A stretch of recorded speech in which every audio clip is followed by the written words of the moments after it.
Let's get into this conversation now. Families affected by the recent floods in Cape Town and surrounding areas are pleading for better living conditions. Heavy rains and storms caused chaos in the Western Cape for the first 2 weeks in July, leaving hundreds without homes. We will speak to the Cogta Minister Velenkosini Hlabisa in a moment about the relief efforts for the affected people. But first, let's hear from Ndodana Hadebe. He is with the civil society organization. It's called Society Unmuted. Mr. Hadebe, good evening to you, and thank you very much for your time. Let's quickly get the numbers from you first. Just how many people in total need shelter right now? Thanks for having me. At this moment, the numbers coming from the ground, we've got about 5,200 people who are looking for shelters and also looking for help at this moment, all over the Western Cape, from Gugule to Ngandu, from Polar Park, from Delft, quite a lot of places where they need help. Really, we are really desperate for this help to come as quickly as possible. Yeah, and the authorities, what are they saying within the city? How are they helping? Look, the city is running around. I don't know if the disaster management is closed down. I don't think they planned for this one because last week, you remember, people are coming back to their houses. Some are rebuilding. Some are getting donation from the NGO sector, which is like ourselves. Food parcels have been delivered, and some were in the walls. Some are really building their houses where they were destroyed in a sense. But now the problem we have is now the city hasn't been coming on forefront in this matter. I'm not sure if they're focusing on something else. We haven't heard anything from their side. Only the community leaders, only the people who's helping from the NPOs, that's the people who've been active in this space at this moment. Yeah. That's what's coming from ourselves. The advice, Mr. Hadebe, always from the authority is that if you live in areas that are considered floodplains, in other words, they can easily be flooded when rains come along, it's not wise to build back on that same piece of land. Is that advice being heeded by the people, or are you saying that authorities are simply nowhere to be seen and so people are having to make ends meet? Yeah, you see, this has been for years in Western Cape, especially. I'm going to speak more Western Cape, especially in the suburb. People who are desperate, especially the dwellers, the ones who rent, maybe they didn't around COVID that time, they were renting houses somewhere around the backyards. We call them backyard dwellers. So those people are the ones, most of the ones who go and then get this piece of land. Now that piece of land becomes a home for that person. Now when the flood comes in or they don't come, the person, this is their home. They need now to have an alternative, which the city cannot provide. There's so many places where the city can put people or relocate people, but they haven't done so. It's because of these political issues. Maybe with the new GNU, because now they're mixed, it's mixed masala now with these two politicians and two big parties. Maybe now things can change. We don't know. Because the ground is still the same. People go back to the same old life. Every year we see this happening and rotating all the time. Until there is proper housing and other things being built for the people, then yeah, we can talk about now maybe a change, because people go back to the same life. Then they forget the rain is not there. The rain comes, oh, we go back, oh, disaster again. So every year resources are being spent on the same thing and rotating. That's why NGOs like ourselves, especially the new civil movement, the Unmuted, we'll be on the ground making sure that people are relocated, people are getting houses like they're supposed to be. We are going to be everywhere. We are not stopping. We're already putting our plans and strategic plans together. We are going to be on the ground and with the people. Thank you so much. Ndodana Hadebe, let me thank you very much for that update. He's with the organization Civil Society Unmuted. All right, listening to that conversation is the Cogta Minister Velenkosini Hlabisa, and he joins us now for a response to what is being done by the authorities. Minister, good evening to you, and thank you very much for your time. You've heard from that conversation that there are over 5,000 people who need shelter in and around the areas of Cape Town. How is your department helping, if at all? Good evening, Pauline, and the viewers of Newzroom Afrika. The situation in Western Cape, as my brother has indicated, is very bad. I physically went there to witness it myself as we had dispatched our team to go and do the cost analysis. But the first thing that was done was to mobilize all the departments to be on board, to mobilize even the humanitarian organizations that have been assisting them in terms of providing food, the clothing material, which we highly appreciate. As we are living in the times of climate change, we will be experiencing disaster after disaster.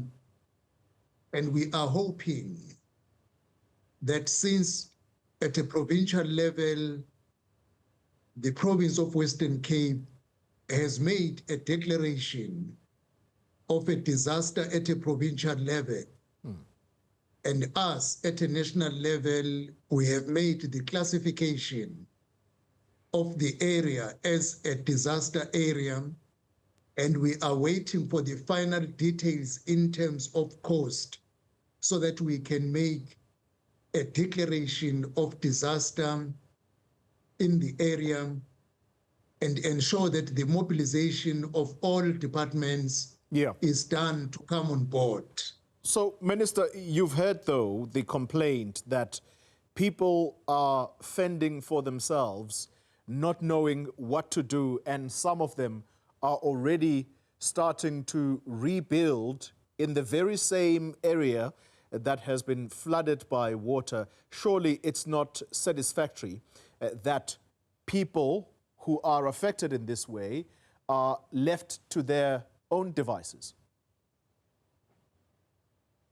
Only I would not like to debate in this platform in terms of who is giving assistance and where it is coming from. When you are experiencing disaster, everybody has to come on board. Humanitarian organizations, the local municipality, the provincial government, and the national department. When the disaster struck the area, it was the combination of the ministries at a national level, Human Settlement and Public Works, who were on the ground to provide alternative accommodation. Indeed, the alternative accommodation could not be proper houses in a short space of time. It will be in the halls, temporal tents, which some people do not feel it is a right place to live there, and they will eventually go back into the areas which you have rightly referred to them as the flood plains, because they say we can't live in halls, there is no privacy, they are far from schools or the workplace. So now, a collective effort has to be done by everybody, including the civil society, in one, persuading people that it is not advisable to go back to the areas that are not conducive for human settlement. But from the government side, we are engaging public works, human settlement, in terms of finding alternative places together with the municipality where people can settle in an area conducive for human settlement. Yeah. You mentioned costing. As soon as this disaster was declared, how much money are we looking at? I know you possibly don't have the final figures, but the cost estimates at this time, how much money is needed in order to get this work done? Clearly, the major stumbling block in many areas, even today, the Department of Agriculture is unable to access the farming area that have been affected, which makes it difficult for the ministry at a national level to make a declaration. As soon as the access is easy in those areas, we will be able to determine, but I can assure you the damage is huge. The roads were damaged, the houses for people were damaged, and it's going to be a huge cost, as it always used to be. And it is disaster after disaster in Western Cape in terms of floods, if it is not fire, and we will be waiting for this final figure and see the necessary mobilization is being done in order to deal with the cost that will have been confirmed. Yeah. You mentioned climate change, Minister, and that's the topic I want to conclude on. How are we future-proofing against these natural disasters? Because their frequency is now such that at any moment, people will be affected in one way or another. Case in point is KZN. Dry vegetation there. I guess people need advice not to light fires, especially when the environment is very dry or vegetation is dry. And again, there is another disaster, state of disaster that's been declared there. How are we future-proofing against these natural disasters? Only in the ministry, we are embarking on a review of the National Disaster Management Plan. That one, we need to be proactive and be on time and less bureaucratic.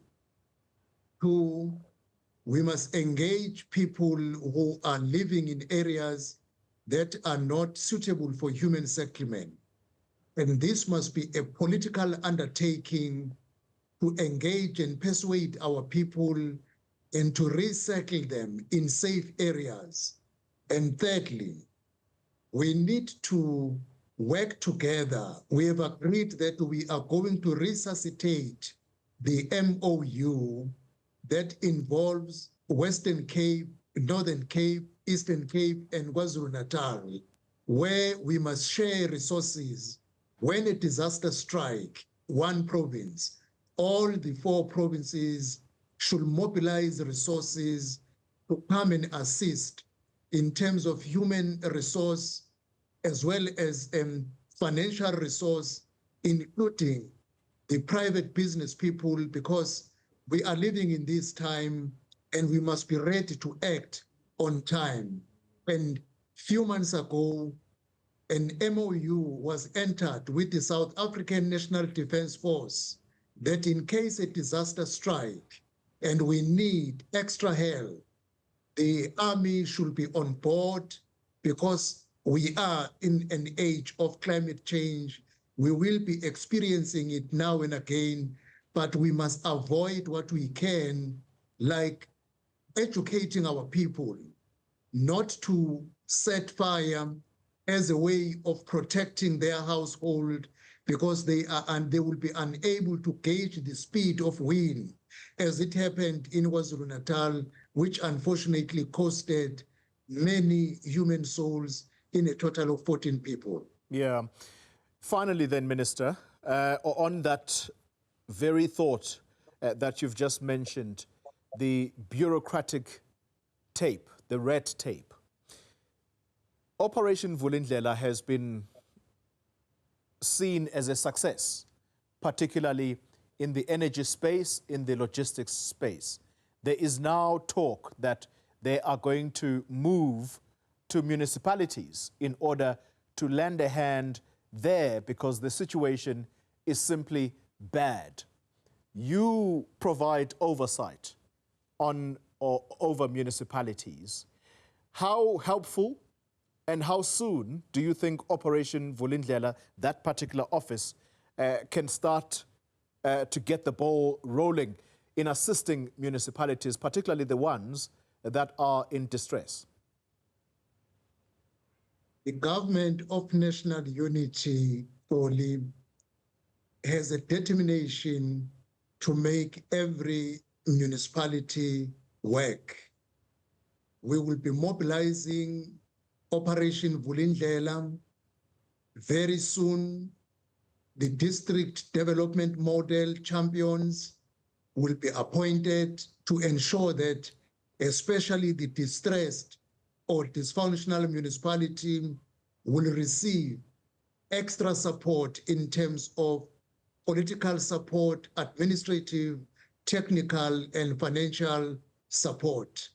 And I'm sure you heard the president said even the funding model will be visited with the intention to revise it so that the previously disadvantaged municipalities, most of whom cannot raise revenue on their own, receive an extra funding in order to mitigate the disadvantages of the past and ensure full functionality.